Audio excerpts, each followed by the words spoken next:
There is no angle that doesn't have a reflection. Maybe I should start wearing my contacts again. Whatever. Hi, guys. Roar. Shh. Roar. It has been a while since I've actually talked to you guys, so thanks for all of you for sticking around. And it's... yeah, and I'm settling in at a new location. This is my aunt and uncle's house as opposed to my mom's house, so yay, I'm moving up in the world.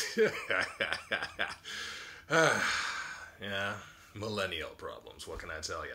But I just want to let you know I'm not gone, I'm not in trouble, I'm just slow right now, because I actually have a job now, a daily work schedule, so I have less time to work on this. So what that means is I need to get it in my head that I need to actually, as soon as I get off work, start on my editing instead of just dicking around watching Smosh and Fine Bros.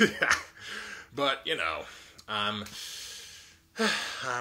getting back into the swing of things. I'm gonna try to get back to my twice weekly routine,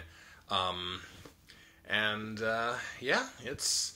I'm settling in nicely. They have air conditioning here, which is an improvement over over home. Yeah, it's gonna be a bit of a still a bit of a wrangling act to try to get my schedule back down again. But I'm gonna try to be a little more active on Instagram, getting behind the scenes kind of stuff uploaded. So I've been posting stuff there. So I'll keep you updated there, probably more regularly than I have been here. So go subscribe, just follow. It's not subscribe, it's follow.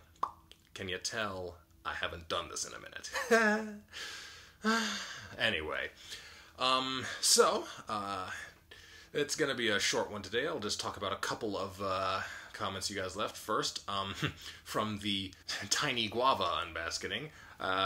You wanted to know what a guava actually tastes like, and I forgot to really describe that, because I thought, guava was like a common enough, flavor in things that people would know, and I guess I shouldn't have made that assumption, sorry. And I'm not honestly sure how to describe it, because I hadn't ever had a fresh guava myself. Guavo, sure, whatever. A fresh guava myself. I was used to the, guava nectars, guava pastes, guava flavored things, and I hadn't actually had one like that before. And the ones I had before were all red and pink, so I'm wondering if it was just a different variety of guava, like if there's a red guava versus a yellow guava, which is what that would have been. But yeah, it was more tart than the stuff you get in, obviously, than you get as candy. But, it was, a milder and like I said, those ones didn't actually have that much flavor, so it was kind of disappointing.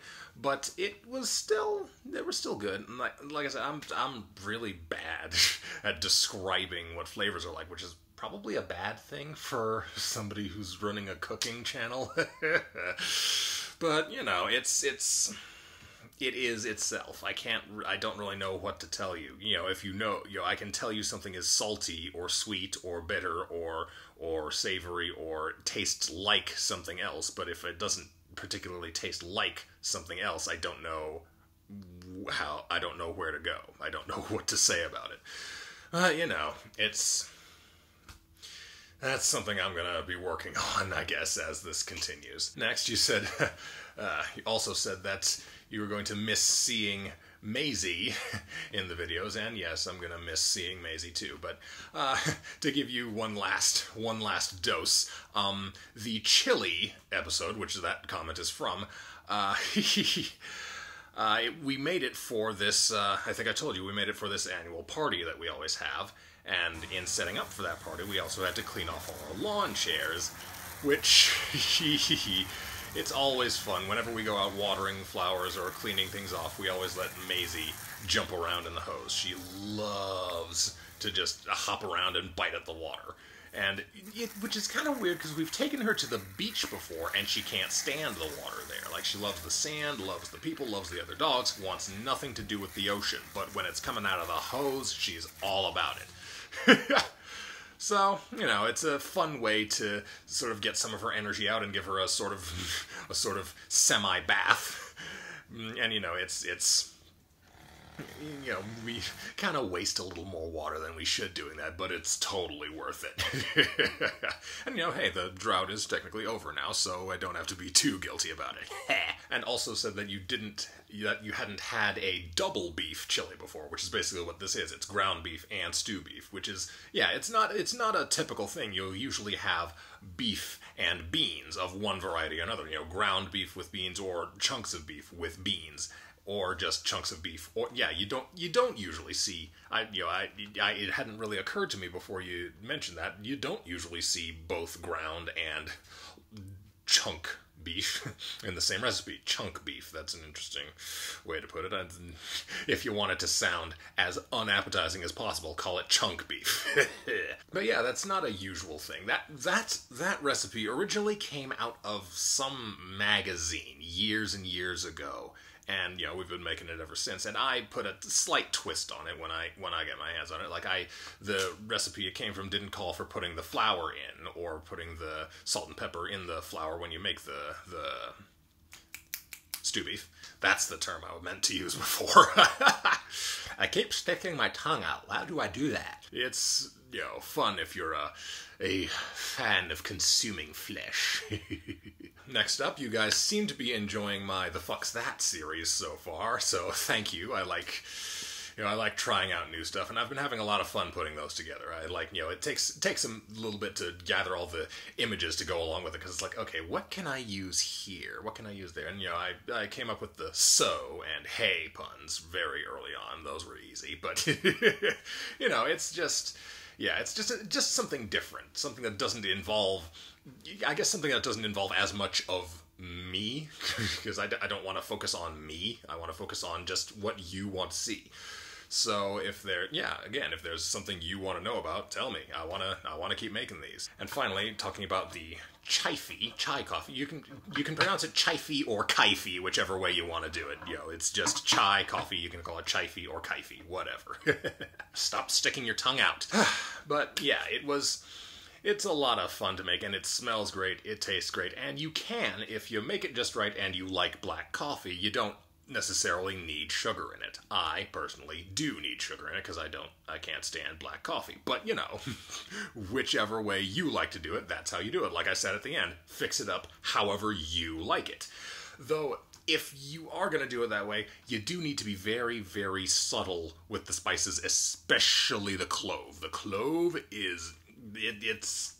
Those are potent little SOBs, okay? Don't go overboard. Like, you couldn't see it in the video, but when I was measuring that out, I actually counted into that measuring spoon before I put it in the grinder. And I think about 2 cloves per cup that you're making is all you actually need. You don't need any more than that. A little dabble, do ya? Experiment with it a couple times, adjust the levels to your liking, and, you know, as far as the measurements, because I put the measurements in the description, the measurements I was using then were for pre-ground coffee, which is because that's what I happened to have on hand at that moment.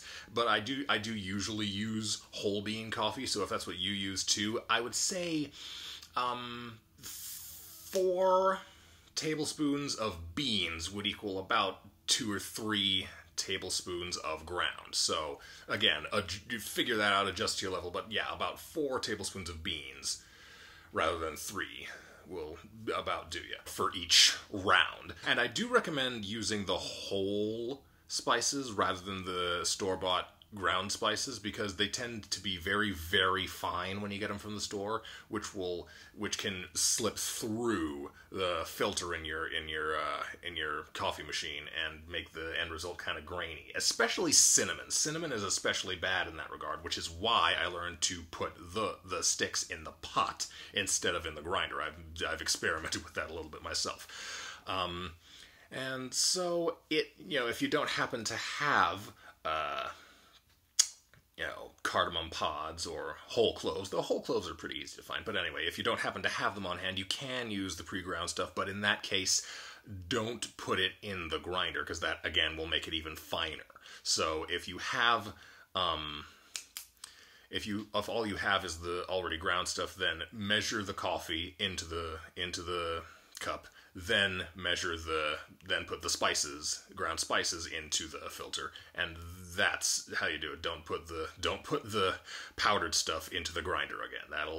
That'll get you gritty coffee. But I think that about covers it. So, again, thanks for sticking around. Thanks for, wishing me luck on this new leg of my life journey. And I will, I'll be trying to get back on schedule.